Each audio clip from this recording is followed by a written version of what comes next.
Olá, meu nome é Angélica Andrade e hoje nós vamos falar sobre isquemia e infarto, a patologia, causas e consequências de cada um. Bom, nosso principal objetivo hoje é que você saia dessa aula entendendo o que é isquemia, como ela ocorre, quais são suas consequências. Eu espero que você consiga relacionar isquemia e infarto, que você entenda o que é infarto, como ele ocorre e quais são suas principais consequências. Antes da gente falar sobre isquemia e infarto, eu gostaria de revisar sobre o sistema circulatório humano. Sua função é de transporte de sangue, oxigênio e nutrientes para o corpo. E ele é formado por três partes principais. O coração, que funciona como uma bomba para movimentar o sangue pelo corpo. O coração possui 4 câmaras, 2 átrios e 2 ventrículos. O sangue, que é um fluido contido principalmente nos vasos sanguíneos. Ele possui 4 componentes principais, que são os glóbulos vermelhos, glóbulos brancos, plaquetas e plasmas. A gente não vai entrar em detalhes sobre cada um desses componentes hoje. E os vasos sanguíneos, que são tubos ou canais que transportam sangue por todo o corpo. Existem 3 tipos de vasos sanguíneos. As artérias, que levam o sangue rico em nutrientes e oxigênio, já bombeado pelo coração para todo o corpo. Elas são de maior calibre. Os capilares, de menor calibre, que permite a troca de substâncias entre o sangue e os tecidos adjacentes. E as veias, que leva o sangue do tecido para o coração. Bom, a gente passou por esses conceitos, por essa revisão muito rápida, mas eu vou deixar aqui 3 vídeos para que vocês possam acessar e entenderem se ficou alguma dúvida, se não conseguiram relembrar das aulas passadas, além de 3 livros que eu indico para estudar essa matéria. Então, vamos ao que nos interessa nessa aula, né? Isquemia e infarto. Vamos começar pela isquemia. Trata-se de uma condição médica que ocorre quando o fluxo de sangue e oxigênio para uma parte específica do corpo é reduzida ou completamente bloqueada. As causas da isquemia podem ser divididas em causas mecânicas e causas funcionais. A começar pelas causas mecânicas, a gente tem a obstrução vascular, que pode ser por trombose ou embolia, o espessamento da parede vascular, que causa diminuição do lúmen, que pode ser causada por arteriosclerose ou artrite. Já as causas funcionais, a gente tem os espasmos vasculares por frio ou dor, alteração da hemoglobina, redistribuição sanguínea e hipotensão.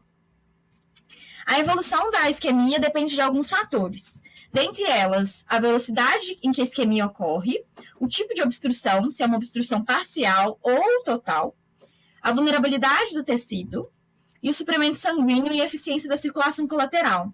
Isso é, se o tecido atingido pela isquemia tem um suprimento sanguíneo e uma circulação colateral que consegue suprir aquela falta de sangue pontual causada pela isquemia, essa isquemia tem impacto menor nesse tecido.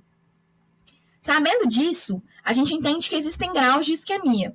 Então, as isquemias leves, a gente pode citar, por exemplo, a diminuição do fluxo de sangue cerebral em decorrência da hiperemia no sistema digestório. Já existem casos mais graves, que podem levar a degeneração, necrose, atrofia e fibrose.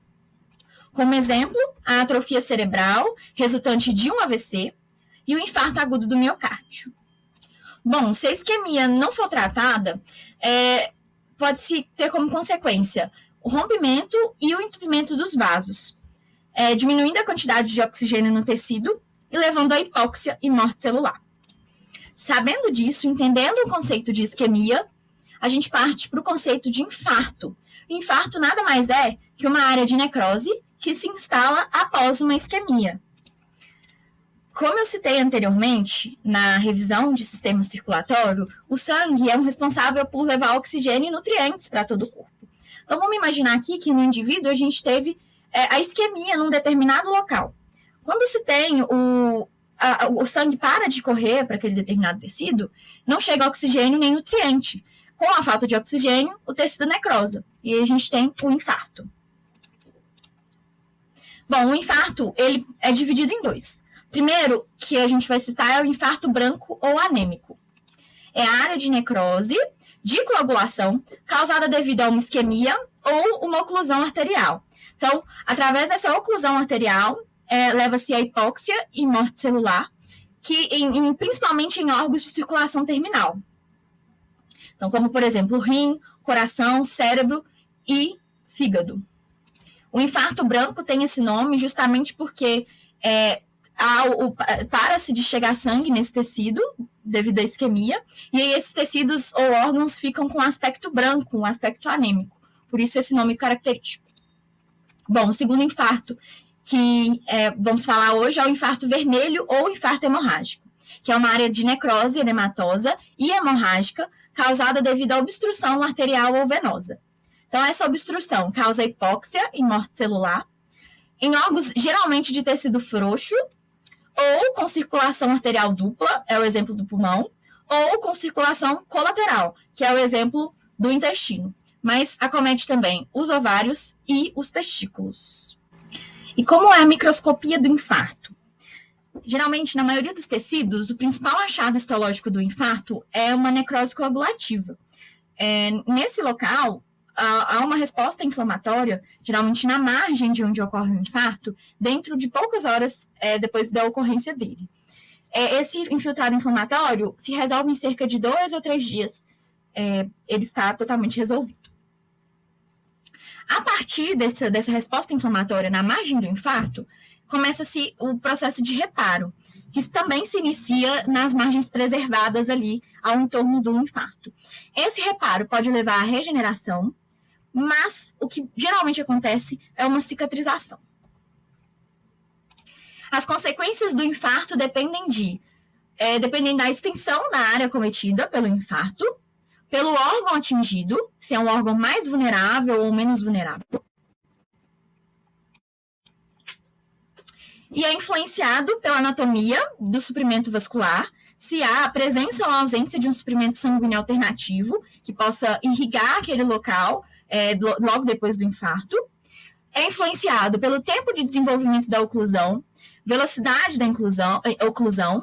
Quanto mais lento o desenvolvimento da oclusão, menor a probabilidade de um infarto, já que há tempo para o desenvolvimento de suprimentos sanguíneos colaterais. É influenciado também pela vulnerabilidade do tecido afetado, pela lesão isquêmica. Um exemplo é o neurônio. O neurônio, se ele ficar 3 ou 4 minutos privados de suprimento sanguíneo, ele sofre danos irreversíveis. Então, a depender do tecido que está sofrendo a isquemia, é influenciado também pelo conteúdo de oxigênio no sangue.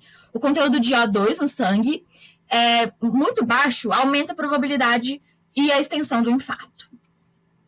Então, vamos à epidemiologia do infarto no Brasil. Segundo o Ministério da Saúde, em 2019, o infarto agudo do miocárdio foi a maior causa de morbimortalidade no mundo. Estima-se que no Brasil ocorrem de 300 a 400 mil casos anuais de infarto e que a cada 5 a 7 casos ocorram óbito. Bom, então o que a gente tira de conclusão para essa aula é cuidem-se, né? Pratique exercício físico, faça consultas regulares com médicos, especialistas, além de manter uma alimentação saudável dentro do possível, comendo alimentos menos gordurosos, com menos açúcar, para evitar e diminuir essas estatísticas aí. Obrigada, meu e-mail está aqui. Qualquer dúvida, estou à disposição.